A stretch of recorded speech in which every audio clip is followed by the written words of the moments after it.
지난주일 설교 내용 속에 거칠고 폭력적인 내용들이 많았습니다. 유대인들이 바울을 죽이겠다고, 죽여야 된다고 막 달려들고 여기저기서 막 죽여라 죽여라 소리 지르고 막 옷을 벗어던지고 난리를 치고 그랬습니다. 오늘 설교는 손에 땀을 쥐게 하는 서스펜스가 있는 설교입니다. 음모가 있고 함정이 있고요, 결사대가 조직되고요, 또 470명으로 구성된 로마 군대가 등장을 하고 흥미진진한 내용이 진행될 겁니다. 설교 제목을 고민하다가 요즘에 이정재 씨가 뜨고 있다고 그래서 암살이라고 해볼까 아니면 밀정이라고 해볼까 이런 고민도 했습니다만은 저는 설교 제목을 가능하면 그 본문 속에서 그대로 인용하는 걸 좋아하기 때문에 천부장 클라우디오 루시아가 벨릭스에게 보낸 보고 중에 고백한 내용, 사도 바울에게는 죽이거나 결박할 사유가 없습니다 라는 데서 죽이거나 결박할 사유가 없습니다 라고 설교 제목을 정했습니다. 첫 번째는 음모입니다. 사도행전 23장 12절과 13절에 보면 날이 새매 유대인들이 당을 지어 맹세하되 바울을 죽이기 전까지는 먹지도 마시지도 아니하겠다 하고 이같이 동맹한 자가 40여 명이더라. 바울을 죽여야 한다고 죽이겠다고 외치고 떠들었던 과격파 유대인들 가운데 40여 명이 동맹을 맺고 결사대를 조직합니다. 그들의 동맹은 바울이 유대 공의회에서 청문회를 받고, 아니 그 청문회는 일부 바리새인들과 사두개인들의 대립으로 소동 가운데 끝나고 천부장 클라우디오 루시아는 바울을 보호하기 위해서 바울을 거기에서 로마 군대의 주둔지인 안토니아 요새로 옮기고 난 그 다음날 이루어집니다. 그들의 동맹의 목표는 선명했습니다. 바울을 죽이는 겁니다. 아마도 그들의 맹세는 구약에서 익숙했던 유대인의 맹세를 따왔을 겁니다. 성서학자들은 그렇게 봅니다. 그들은 이렇게 맹세했을 겁니다. 만약 우리가 바울을 죽이기 전에 무엇을 먹거나 마시기라도 한다면 하나님이 우리에게 벌을 내리시고 더 내리시기를 원하노라. 이렇게 맹세했을 것이 분명하다고 말합니다. 왜냐하면 유대인들은 맹세할 때 이렇게 맹세했거든요. 지금 그들은 자기들이 하는 일이 옳다고 생각합니다. 그래서 맹목적이 되어 이런 맹세를 합니다. 결국 바울을 죽이기 전에는 물을 마시지도 음식을 먹지도 않겠다고 하는 이 맹세 속에는 이 일을 하루 이틀 사이에 속전속결로 끝내겠다는 그들의 의지가 들어있습니다. 무슨 작전을 짜고 계획을 세워서 한 달, 두 달, 1년 걸리는 계획이라면 그들이 이렇게 맹세하지 못했을 겁니다. 또한 분명한 건 지금 이 사건에 예루살렘에 주둔하고 있는 로마의 장교인, 군대인 천부장과 많은 군대들이 여기에 지금 관여가 되어 있습니다. 그들은 이걸 합니다. 만약에 이 일이 잘못된다면 이 일에 가담했던 유대인들이 어떤 벌을 받거나 혹은 죽을 수도 있는 위험이 있는데도 이 음모를 감행하겠다고 40여 명이 목숨을 내놓고 하겠다는 것은 그들은 죽어도 이 일을 하겠다는 겁니다. 결사됩니다. 바울은 물론 전에도 목숨의 위협을 받은 적이 있었고 실제로 위험한 상황에 놓이기도 했습니다. 하지만 이번의 경우는 지금까지 바울이 직면했던 어떤 경우보다도 위험했고 심각한 상황임에 틀림이 없습니다. 바울을 죽이기로 한 40명의 결사대는 대제사장과 장도들을 찾아가 작전을 짜고 음모를 꾸밉니다. 왜냐하면 바울이 로마의 천부장과 로마 군대가 주둔하고 있는 그 로마 군대의 영내, 즉 안토니오 요새에 있는 한 그들은 바울을 죽일 수가 없습니다. 그래서 바울을 죽이기 위해서는 바울을 영내에서 끄집어내야 되는데 그럴 만한 명분과 작전이 필요했던 겁니다.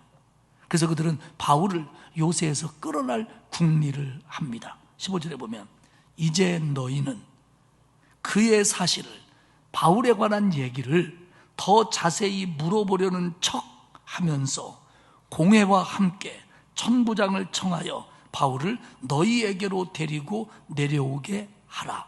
우리는 그가 가까이 오기 전에 죽이기로 준비하였노라 하더니, 결국 40인의 결사대가 대제사장들과 장로들을 만나 꾸민 음모는 이겁니다. 성서학자들은 이 40명의 결사대 가운데 유대 공의회 의원도 들어있었을 걸로 봅니다. 만약에 공의회 의원이 거기에 들어있지 않았다면 그들은 뒤에서 이 일을 조정하고 있을 일이 틀림이 없습니다. 그런데 일부 유대 공의회 의원이 이 일에 동참하여 대제사장과 장로들을 만납니다. 여기서 대제사장과 장로들은 누구냐면 주로 공의회 의원이었고 공회의 리더들입니다. 그러니까 즉 이들을 접촉해야 이들이 공회라고 하는 이름으로 천부장을 설득할 수 있기 때문에 이들과 만나 작전을 짜는 겁니다. 결국 내용이 뭡니까?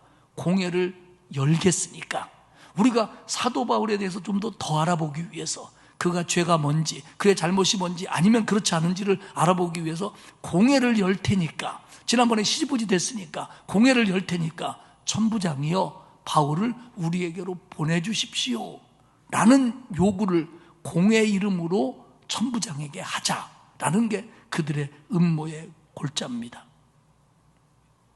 그렇게 해서 로마 군인들이 사도 바울을 데리고 안토니오 요새에서 나와 공회로 올 때 그때 처리하자는 겁니다. 적당한 장소에 매복하고 있다가 바울을 죽이자, 이게 그들의 음모의 골자입니다. 물론 이 일이 쉽지는 않았습니다. 하지만 천부장이 이러한 음모를 모르고 일상적인 것처럼 적어도 몇 명의 군대를 데리고 바울을 보냈다면 예루살렘의 골목골목을 잘 알고 있었던 그들은 적절한 장소에서 로마 군인을 매수하거나 아니면 폭력적인 걸 가하여 사도 바울을 죽일 수 있다라고 그들은 생각을 했습니다. 이 일은 전혀 불가능한 계획은 결코 아니었습니다. 그러니까 결국 바울을 죽이겠다고 하는 극렬한 40인의 결사대, 그리고 이것에 적극적으로 동조하는 유대의 산헤드린, 공의회, 이들이 마음 모아 이 일을 시행하려고 하는 겁니다. 로마는 여러 개의 나라들을 지배하고 속주를 두면서 자기들이 직접 행정을 관리하고 정치를 했습니다. 하지만 경우에 따라 이 이스라엘처럼 유대의 공의회를 어느 정도 인정해서 그들로 하여금 자기들을 대신해서 어떤 일을 행하기도 하고 그들과 협의해가면서 반발을 줄여가며 정치를 해나갔습니다. 그런데 이스라엘을 대표하는 유대 공의회라고 하는 사람들의 수준이, 그들의 정의로움이나 그들의 법질서가 이 정도밖에 되지 않는 겁니다. 자기들이 죽이고 싶은 자는 죽여야겠다는 겁니다. 그도 그럴 것이, 예수님의 십자가를 못 박을 때 그것을 결의하고 본디오 빌라도를 압박했던 사람들이 바로 유대의 산헤드린 공의회, 바로 이들입니다. 케네스 갱글은 이런 얘기를 합니다. 유대 공의회는, 이들은 그들의 종교적인 목적을 달성하기 위해서는 그들이 그토록 지킨다고 하는 십계명의 한 조항이라도 깨트릴 용의가 있는 사람들이다, 그렇게 평가를 합니다. 그러니까 그들이 십계명을 지키고 율법을 지킨다고 하지만 자기들의 목적을 위해서는 그런 걸 얼마든지 변조시키고 깨트려서라도 자기들의 목적을 달성하려고 하는 사람들이 이들 집단이었다라고 이야기를 합니다. 14절에 보면 바울을 죽이기 전에는 죽이다, 이런 표현이 나오고요. 15절에도 그들이 죽이기로 준비했다, 죽이다라는 표현이 나옵니다. 그런데 헬라어상으로 보면 이 단어의 의미가 확실히 다릅니다. 첫 번째 바울을 죽이다 할 때는 죽이다, 생명을 뺐다라고 하는 일반적인 표현입니다. 그런데 두 번째 죽이다는 멸망시키다, 폭력을 강하다, 그래서 처형, 살인, 암살 이런 뜻을 가진 무자비한 용어가 두 번째 용어입니다. 즉 그들은 바울을 죽이기 위해서는 수단과 방법을 가리지 않고 잔인한 방법으로 그를 죽여야겠다라는 결의가 그들에게서 나타납니다. 만약에 지금의 이 얘기들이 드라마였다면, 영화였다면, 우리가 그것을 본다면, 뒤 내용을 모른다면 바울이 죽을 수도 있구나, 큰일 났네, 저러다 죽으면 어떡하지? 불안감과 초조감이 우리에게 밀려올 겁니다. 짜잔! 이게 서스펜스입니다. 그런데요, 이런 상황에서 도움의 손길은 전혀 예상하지 않았던 곳에서 시작이 됩니다. 16절에 보면 바울의 생질이 그들이 매복하여 있다함을 듣고 와서 영내에 들어가 바울에게 알린지라. 바울의 생질이 이 이야기를 들은 겁니다. 사랑하는 여러분, 하나님께서는요, 언제나 큰 기적을 일으켜서 놀라운 일을 행해서만 하나님의 목적을 성취하시는 게 아닙니다. 하나님은 때로는 우리들의 생각에 정말 우연인 것 같고 평범한 것 같고 아주 작은 일인 것 같은 일들을 통해서 하나님은 우리의 삶을 간섭하십니다. 그렇기 때문에 우리는 하나님이 막 놀라운 역사를, 남들에게 없는 일들을, 기적적인 일들을 우리에게 나타나기를 원할지 모르지만, 하나님은 우리가 느끼든 못 느끼든 간에 때로는 아주 평범하게, 때로는 아주 작게 시작해서 대단히 큰 일을 이루어 가신다는 걸 믿고 신뢰하시기를 축복합니다. 바울의 생질, 누나의 아들이었을 겁니다. 아마도 바울의 누나의 가족들이 예루살렘에서 살았거나 아니면 생질만 바울처럼 공부 같은 것을 위해서 예루살렘에 와 있었을 걸로 봅니다. 바울의 생질이요, 바울을 죽이는 음모에 가담했을 일은 없고요, 어떻게 그 사람이 이 음모를 알았을까에 대해서는 성경은 말하지 않습니다. 그런데 성경학자들은 추측합니다.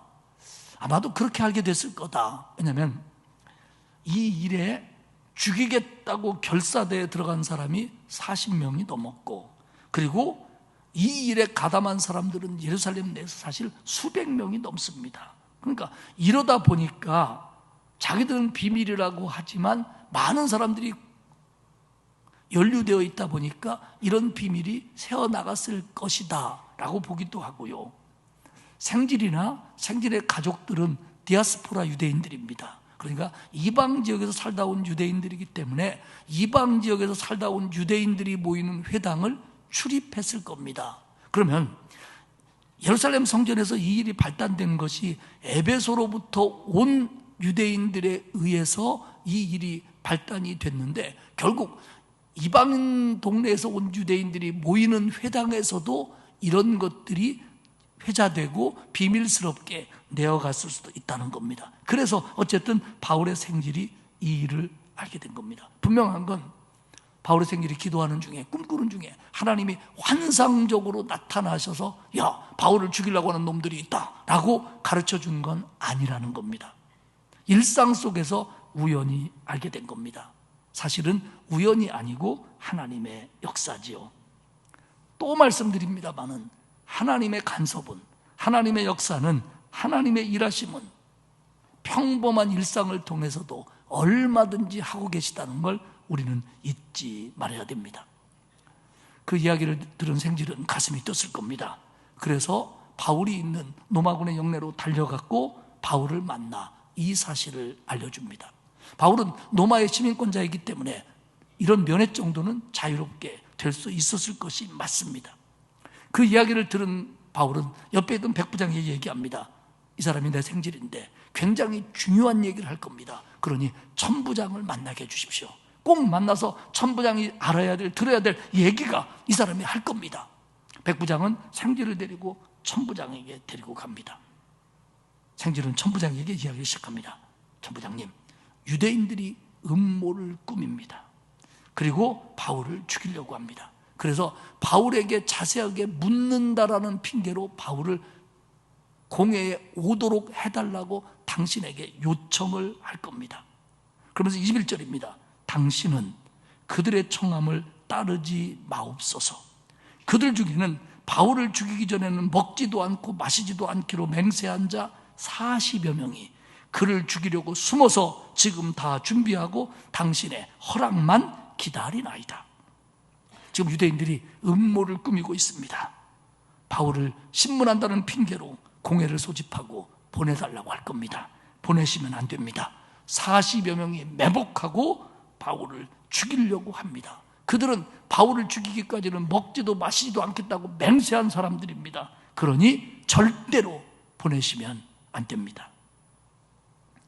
이게 드라마라면 생질이 떠난 후에 화면에는 무게 있는 배경 음악이 깔릴 겁니다. 그리고 천부장은 고민을 하며 허공을 바라보며 이 일을 내가 어떻게 처리해야 될까 고민에 잠기게 되고, 우리의 모든 시선이 집중할 때 아래에 자막이 뜰 겁니다. 1분 후에 계속됩니다. 채널 고정 이렇게. 그리고는 광고가 몇 개 뜰 겁니다. 두 번째 얘기는 천부장 글라우디오 루시아의 조치입니다. 생질의 얘기를 들은 천부장은 고민하다가 바울을 가이사랴에 있는 총독에게 보내는 것이 옳다라고 마음의 결론을 내립니다. 왜냐하면 지금 로마가 파송한 속주의 총독은 가이사랴에 주둔하고 있습니다. 그리고 천부장은 이스라엘의 예민한 곳인 예루살렘에 주둔하고 있는 로마의 장교입니다. 그렇기 때문에 천부장보다 더 상급자가 총독이지요. 그러면 바울이 총독에게 가면 더 안전할 거다. 왜냐하면 총독이 주둔하는 곳이고 가이사랴는 유대인들이 적고 이방인이 많은 도시입니다. 그렇기 때문에 거기서는 유대인들이 함부로 드러나기 때문에 어떤 일을 못할 거다라고 생각을 했고요. 또 하나는 지금 자신이 판단하는 것보다 이 문제는 총독이 판단해 주는 게 옳을 것 같고, 바울이 무죄라고 자기는 믿지만 이 일을 유대인의 반발을 막기 위해서는 총독이 선언해 주는 게 옳을 것 같다, 이렇게 천부장은 생각을 한 겁니다. 나름대로 정의로웠고 지혜로웠습니다. 그래서 천부장은 백부장 둘을 통하여 가이사랴로 바울을 이송할 준비를 시킵니다. 23절입니다. 백부장 둘을 불러 이르되 밤 제3시에 가이사랴까지 갈 보병 200과 기병 70과 창병 200명을 준비하라 하고, 천부장 루시아는요 이 문제를 굉장히 신중하게 다룹니다. 그래서 바울을 호송하는데 470명의 로마 군사가 함께 가라는 겁니다. 보병 200명, 기병 70명, 말을 타는 군대죠. 창병 200명. 이 창병이라고 하는 이 단어는 성서에 잘 안 나오는 단어입니다. 그런데 이 창병의 어원은 오른손잡이라는 뜻입니다. 그러니까 로마 군대의 군인들이 오른손으로 창을 던졌고, 그래서 오른손으로 던지는 사람 창병 이렇게 바뀐다는데, 아마 로마 군대는 왼손은 창병이 못 됐을지도 모르겠습니다. 그리고 밤 9시에 출발시킵니다. 지금 이 음모에 가담한 결사대의 적극성과 이 일의 위험성을 루시오는 너무나 잘 아는 겁니다. 그래서 많은 군대를 투입시키고 사람들이 모르는 밤 9시에 보내자는 겁니다. 어떤 상황이 벌어질지 모르니까. 이제 가이사랴에 있는 로마에서 파송한 총독이 있는 곳으로 천부장은 보내는데, 이때 로마가 파송한 총독의 이름이 벨릭스입니다. 벨릭스. 그리고 나중에 이제 보면은 이 벨릭스의 그 총독의 임기가 그렇게 많이 남아있지는 않은 상황입니다.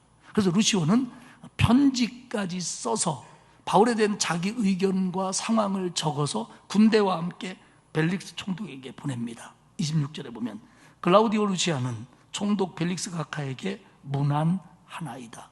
바울의 서신처럼 그 당시 서신 형식의 서문의 형식을 그대로 가져옵니다. 보내는 사람, 받는 사람, 그리고 인사말이죠. 그리고 얘기를 합니다. 총독 벨릭스 각하, 총독. 로마 황제가 파송한, 로마 황제에게 직속된 로마가 다스리는 속주의 우두머리입니다.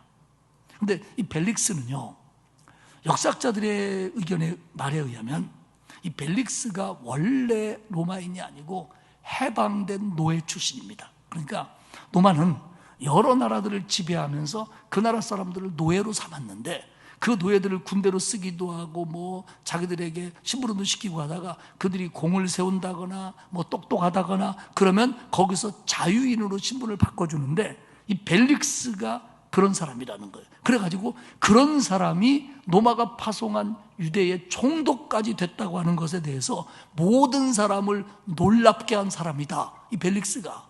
그런데 이 사람은 부정적인 면으로 평가됩니다. 그는 난폭했고 존경받지 못한 사람이었다, 이렇게 평합니다.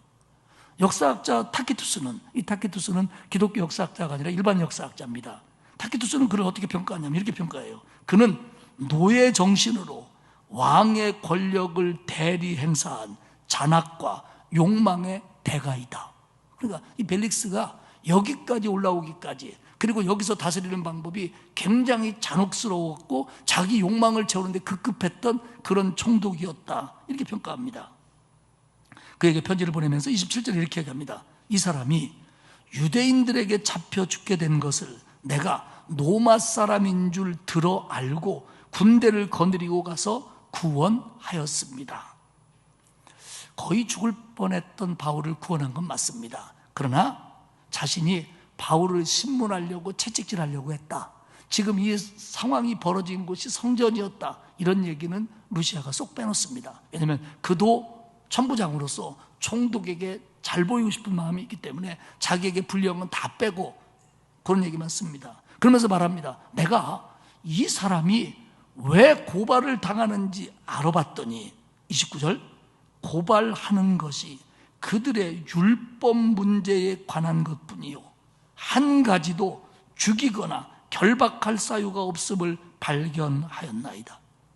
내가 고발하는 걸 내가 평가해 보니까 이건 지들끼리 율법 문제지 죽이거나 결박할 사유가 없는 사람입니다 라고 하는 자기 소견을 써서 총독에게 보냅니다. 이 사람은 지금 율법 문제로 고발당한 겁니다. 이 사람은 무슨 사형당할 만한 범죄 혐의가 전혀 없는 사람입니다. 그러면서 이어서 말하기를, 그런데 예루살렘에서는 이 사람을 죽이려고 하는 음모가 있습니다. 그래서 내가 이 사람을 총독에게 보냅니다. 총독이 판단해 주십시오. 그리고 이 사람을 고발한 사람들에게도 내가 총독에게 가서 말해라, 그렇게 말했습니다. 그런데요, 이 천부장 글라우디오 루시아의 이 편지가 왜 중요하냐면, 이 편지는요, 이 상황에서 노마가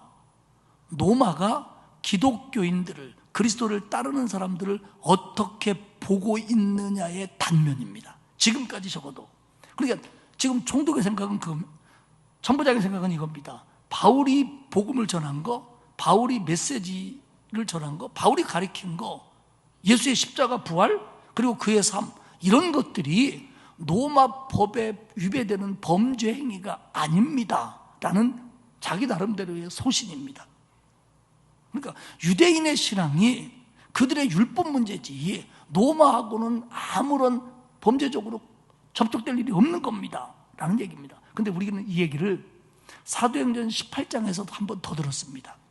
왜냐하면 갈리오라고 하는 사람이 아테네와 고린도를 중심으로 하고 있는 아가야 지역의 총독이 되어 있을 때, 바울이 고린도에서 복음을 전할 때 유대인들이 바울을 끌어다가 법정에 세우고 이 사람은 사형시켜야 된다고 끌고 왔습니다. 근데 갈리오가 뭐라 했냐면, 그 사람이 부정한 일을 했다거나 부정한 행동을 했다면 모르거니와 이것이 너희의 언어나 너희의 명칭이나 너희의 율법 문제라면 나는 이 사람을 재판할 이유가 없다고 본다. 이 사람이 무슨 죄를 졌냐? 그러니 니들 다 꺼져라.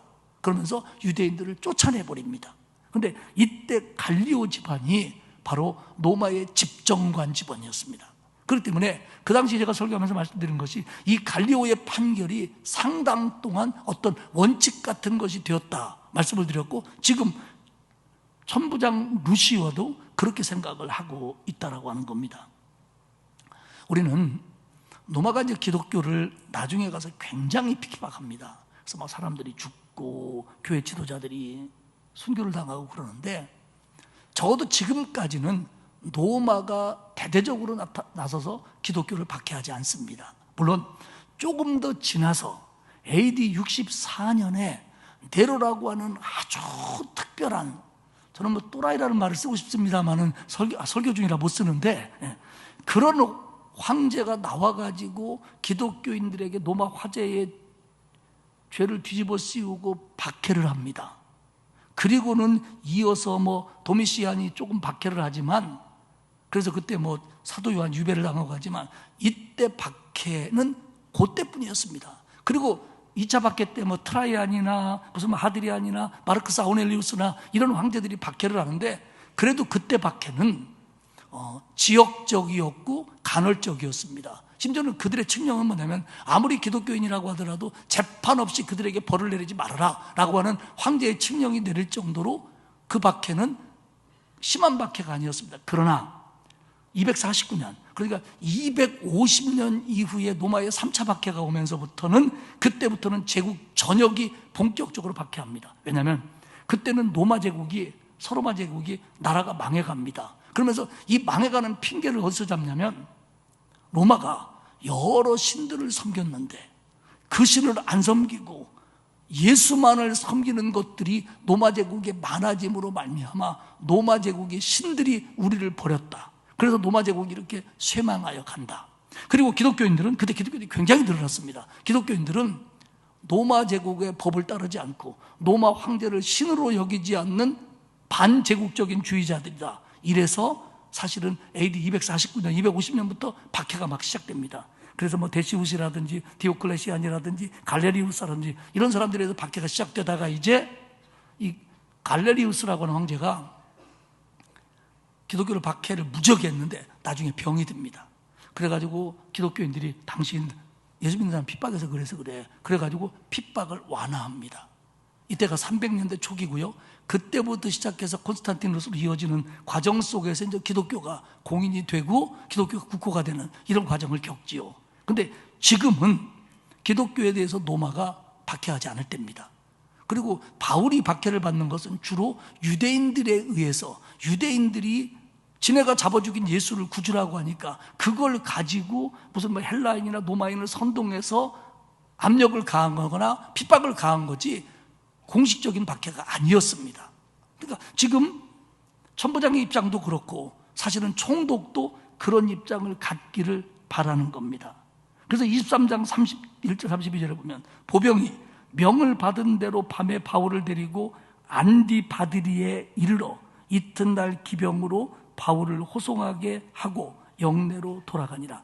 안디바드리라라고 하는 동네는 예루살렘과 가이사랴 중간에 있는 예루살렘 북서쪽 60km 떨어진 곳입니다. 무슨 얘기냐면, 보병과 기병이 같이 갔는데, 보병은 밤 9시에 출발해서 그들을 데리고, 바울을 데리고 가면 아마 새벽쯤 도착했을 겁니다. 그리고 거기서 또 바로 가이사랴로 갈 수 없는 겁니다. 그리고 이 안디바드리도 유대인보다는 이방인이 많은 동네이기 때문에 이제 조금 안심이 되는 겁니다. 그래서 보병들은 쉬었다가 돌아가게 만들고, 이번에는 기병들이 바울을 끌고 가이사랴로 갔다라는 얘기입니다. 이게 왜 의미가 있냐면, 바울을 예루살렘에서 가이사랴로 끌고 갔다, 총독을 만났다, 이렇게 쓰지 않습니다.